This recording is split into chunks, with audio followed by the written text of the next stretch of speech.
2020년도에 이미 유학생들 못 받아 2021년도에 못 받는다. 거기다가 이제 미국의 바이든 대통령이 취임식을 했잖아요. 대통령 취임식을 했고 취임하자마자 파리 기후협정에 다시 조인을 했습니다. 아무 소식 없고 그냥 답답해요. 아무래도 기존보다는 문턱이 낮아진 걸 확실히 볼 수가 있어요. 좋지 않습니다. 호주 입국의 미래가 조금 암울한 것 같아요. 2020년 내내 계속 희망 고문하는 기사들이 계속 나왔잖아요. 한 해 내내 그랬어요. 2020년 2월에 호주 입국문이 막히고 잠깐인가 싶었는데 내가 들어갈 수 있나 다시 했던 분들 아직도 못 오고 있잖아요. 호주에 집 놔두고 한국 잠깐 갔던 분들, 차도 못 팔고 세금 계속 내고 있는 분들 꽤 많을 것 같더라고요. 그래서 작년 6월 달에 빅토리아주에서 유학생들이 입국을 받겠다 하는 기사가 나왔다가 확진자가 127명이 또 증가하니까 다시 국경을 굳게 잠궜죠. 거기다가 이렇게 주 경계도 심해졌어요. 한국에 계신 분들 아시는지 모르겠지만 호주 내에서도 땅이 한국 77배가 어마어마하게 큽니다. 주끼리도 이렇게 걸어 잠궜어요. 시드니에서 브리즈번 가족들 못 보고 이런 이사 가족들은 국내에서도 굉장히 많았습니다. 호주 사람들끼리도 한창 그렇게 심해지고 10월 달쯤에 스콧 모리슨이 한국을 포함한 몇몇 나라에 여행 재개를 논의 중이다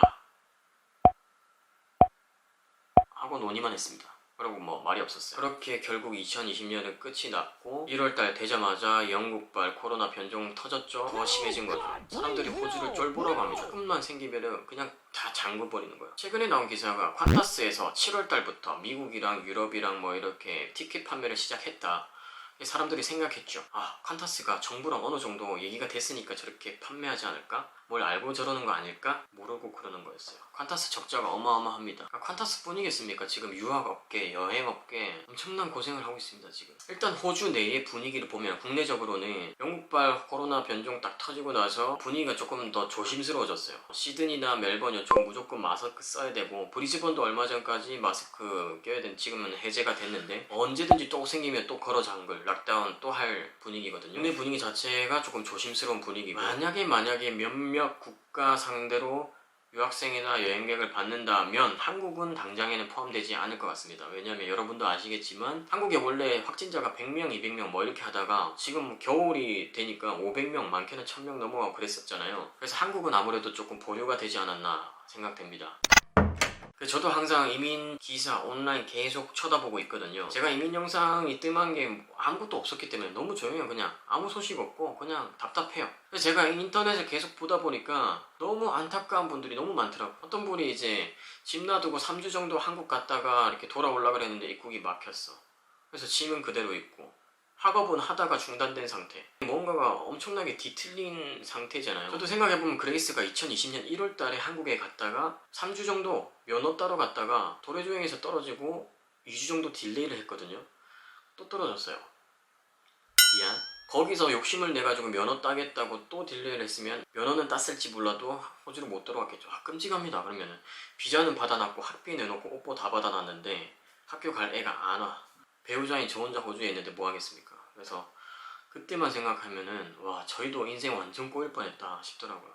그래서 너무 감사하기도 하면서 그런 분들이 너무 많을 것 같아서 위로의 말씀을 좀 전하고 싶습니다. 조금 더 힘내시고 조금 길어지는 분위기긴 한데 분명히 입국이 풀리면은 이민은 분명히 문턱이 확 낮아질 거거든요. 왜냐하면 제가 지난 영상들에서 언급했던 내용들을 좀 간추려서 말씀을 드리면은 호주 이민의 문제는 호주 인구 그리고 경제와 밀접한 관련이 있다고 말씀을 드렸습니다. 왜냐하면 호주란 나라는 이민으로 엄청난 경제 성장을 이루고 있는 나라이기 때문입니다. 호주에서 받는 한국인들은 많은 축에도 끼지도 않아요. 중국, 인도, 뉴질랜드, 영국 뭐 이쪽으로 되게 많이 받는데 그렇게 받아야지 인구가 유지가 되면서 또 늘어나기도 하고 또 그 사람들이 일을 하면서 세금을 내서 나라에 돈이 많아지는 거예요. 근데 호주 인구 증가가 자연 증가가 있고 이민으로 인한 증가가 있는데 자연 증가는 말 그대로 여기서 이제 출산을 하게 되는 건데 호주가 아예 낮은 편에 속하진 않지만 그래도 이제 예전보다는 줄었다는 거죠. 출산하는 나이도 평균 연령대도 올라가고 그렇게 자연 증가도 줄어들고 이민도 지금 못 받고 있잖아요. 거기다가 이제 미국의 바이든 대통령이 미국에서 이제 취임식을 했잖아요. 대통령 취임식을 했고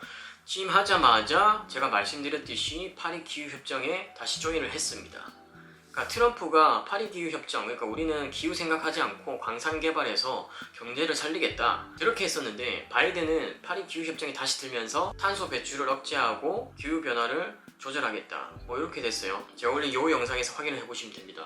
호주의 광산산업이 어마어마하게 큰 사업 중에 하나인데 스콧 모리스 정부가 이 광산산업과 굉장히 연륜이 많이 돼 있어요. 그러니까 투자도 많이 했고 세계 중심국인 미국 대통령이 광산 개발을 이렇게 권장을 하고 있으니까 스콧 모리슨이 광산 개발을 계속 해나가고 발전시키고 있었는데 미국 대통령이 바뀌자마자 권장이 아니라 억제가 시작된 거죠. 그래서 그런 부분들에 있어서 호주 경제에 많은 영향을 미쳤는데 근데 아직까지 입국문을 꽉꽉 닫고 있으니까 뭐 아직까지 국가 재정 상태가 뭐 굶어 죽을 상태는 아닌 것 같아요. 그래도 이제 호주 내부적으로는 실업률을 많이 줄였어요. 6.5%까지 줄였는데 내부적으로 많이 회복을 하는 부분도 있겠죠. 제가 영상 첫 부분에서 좀 암울하다고 했는데 최근에 기사가 나온 게 호주 입국문은 2021년에도 열리기가 힘들다라는 내용이었어요. 물론 이제 어떻게 될지 모르죠. 백신이 활성화되고 그게 확실히 잘 듣는다면. 그러니까 아직 못 믿는 겁니다. 100% 신뢰를 하지 못하기 때문에 입국이 어렵다라고 얘기를 하는데 또 어떻게 될지는 모르는 겁니다. 왜 받겠다고 해놓고 입국문을 아직도 안 열고 있는 거 보면은 뭐 이랬다가 저랬다가 말은 언제든지 그럴 수 있는 거니까 어쨌든 조금 더 길어질 것 같아요. 기다리시는 분들이 조금 힘드실 것 같긴 한데 분명한 거는 진짜 이민법의 개혁이 필요할 정도로 많이 받아야 되는 상황은 맞다는 겁니다. 그러니까 이 상태가 오래되면 오래될수록 이민에는 더 큰 변화가 생길 것 같아요. 보세요.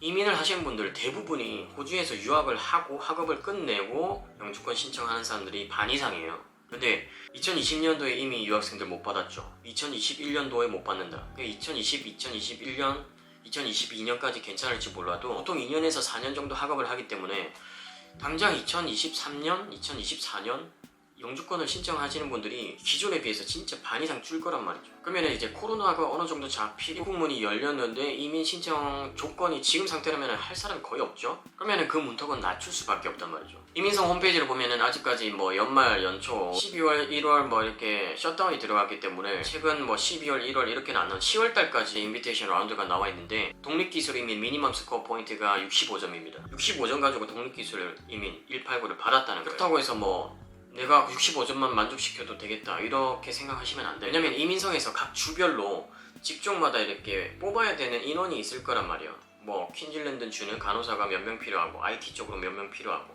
빅토리아 쪽은 회계사가 더 많이 필요하고 간호사는 요만큼 필요하고 그래서 간호하시는 분들은 상대적으로 조금 더 높은 점수들을 받으시기 때문에 좀 더 높은 점수를 받아두시는 게 당연한 거겠지만 9월달까지만 해도 491 미니멈 점수가 75점이었거든요 10월달에는 65점으로 또 내려갔어요 8월달에는 190이 90점 491이 75점. 그래서 이민성에서 이렇게 인비테이션을 주는 거는 아무래도 이렇게 상대적인 거기 때문에 이미 국내에서 이민을 준비하고 계시는 분들에게는 이미 유리한 상황들이 펼쳐지고 있다는 거죠. 어디까지나 제 예측이긴 하지만은 많은 분들이 이렇게 생각하고 계실 겁니다. 그렇게 할 수밖에 없는 지금 상황이고 지금 당장에 입국문이 조금 닫혀있지만 그래도 계속 이민의 꿈을 가지고 계신 분들이라면은 뭐 한국에서 또 준비할 수 있는 부분들 경력이라든지 영어 점수라든지 이런 것들을 끝까지 준비를 잘 해놓으시면은 문이 열렸을 때 수월하게 더 들어올 수 있는 확률이 더 높아질 것 같아요.